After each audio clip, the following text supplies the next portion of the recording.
Okay. Hi, Amberly. Last week when we were talking, you had mentioned that there were some things that you were wanting to end your life. And we just wanted to do an assessment and kind of follow up and see how you were doing this week. Okay. So first of all, and then also you had mentioned you were stressed with school and a few of those things. So throughout our assessment, we can just kind of touch on a few of those things and then see how to best help you. So our first part of the question for our assessment is, are there times when you wish to be dead?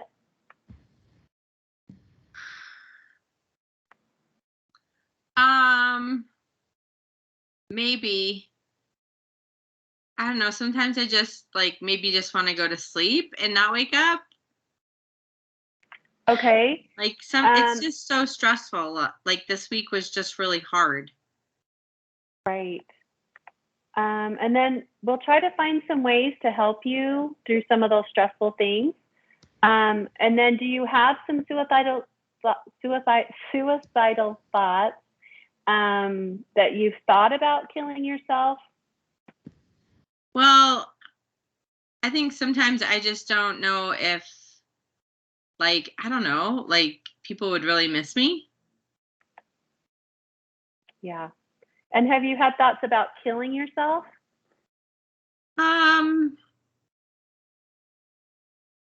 No, not exactly, but more, I don't know, just not wanting to be here. So Okay. I guess kind of.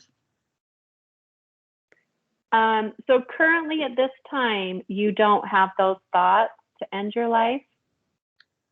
Well, I don't know, I just want to go to sleep. There's too much stuff going on, and I gained some weight this last week, and there's a lot of stress happening, and I don't know. I've just been, biting more, and it's just been a lot more. Okay. So what I hear then is that you don't have a specific plan right now. You just feel like kind of just wanting to go to sleep and maybe not being a part of your life or the stresses you're dealing with. Yeah. Okay. All right. Well, I'm glad you do not have a specific plan to carry that out. So let's go ahead and look at some of the behaviors, and I'll go ahead and turn the next part of this assessment over to McKenna, and she'll continue with the questioning. McKenna, this is Amberly from last week. Hi, Amberly. Thanks for letting me talk to you about some things that are kind of hard to talk about sometimes. Yeah. Yeah. I was wondering if you could tell me a little bit about some of the moments that when you start to feel like, I just don't think anyone would miss me if I was gone. What are those moments like for you? What usually happens before then? I don't know, I'm trying to talk to somebody and they just walk away, or I'm talking to my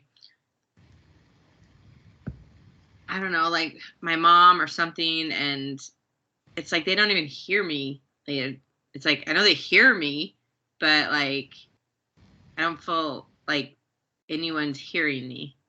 Yeah, you don't feel very seen. Yeah. Yeah.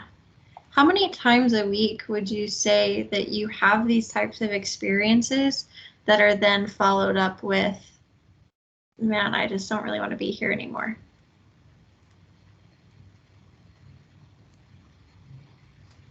I don't know, maybe 5. Yeah, 5 days a week. And when you feel this, how intense would you say those feelings are for you? One would be, I don't feel these feelings at all. They don't bug me. And 10 would be, these feelings feel so overwhelming. They're kind of consuming me.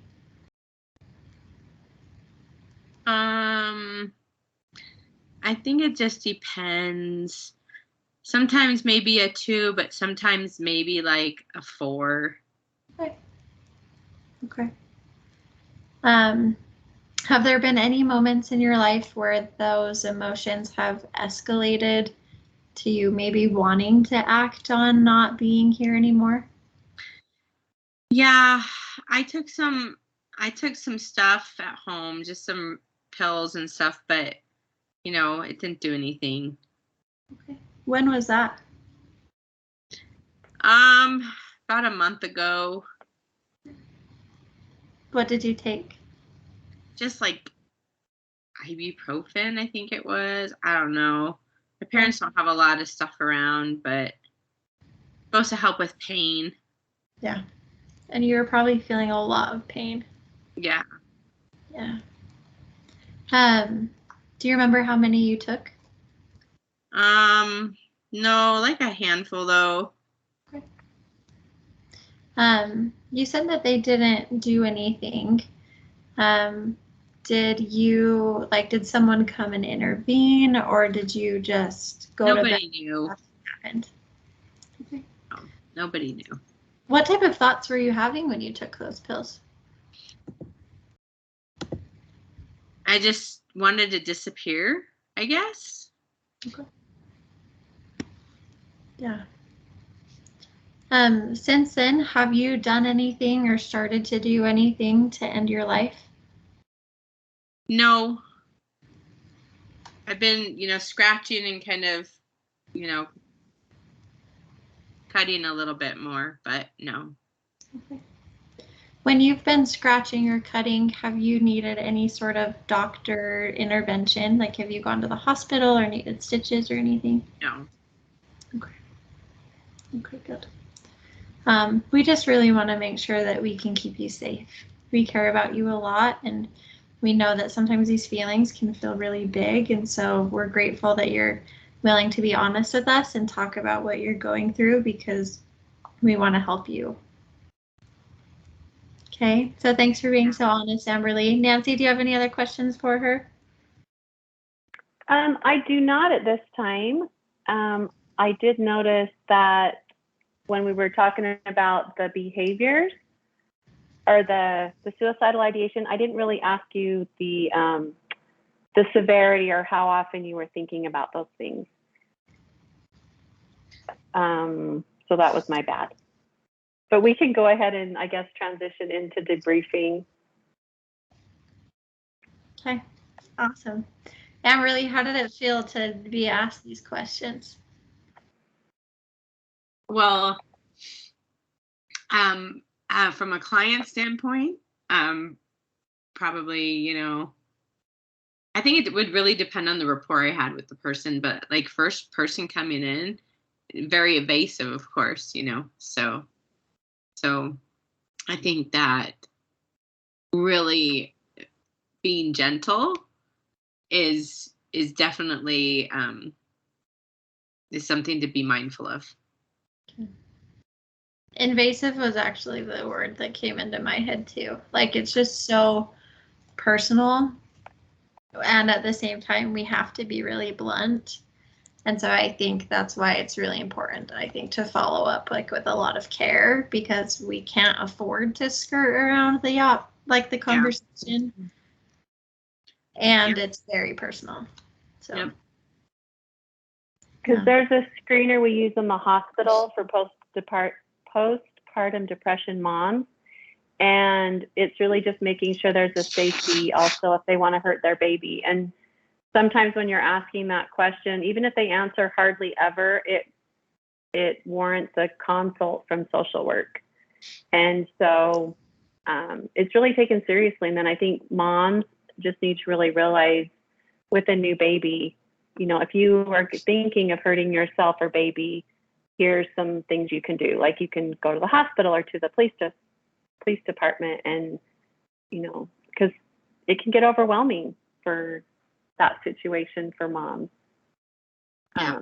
So yeah, but I think definitely being empathetic is really key. Yeah.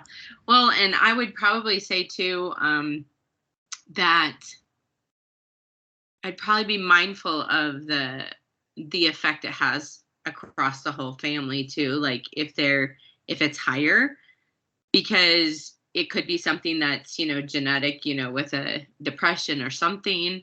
And it could be triggering for, the parents involved too, and bring up more fear or more like, close in on the person, and make it even more uncomfortable or more, I don't know. Yeah. Which one thing with this case particularly, what I should have asked, have you told anyone before about what you did with the pills? Because I think obviously we're acting, but I think maybe what happened here is that because you didn't tell Amberly I've had an attempt before.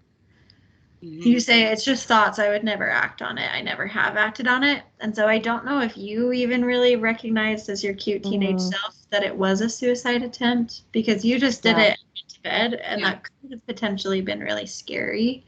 Yeah. And so because it wasn't interrupted and it wasn't aborted, it was just. Yeah. Yeah.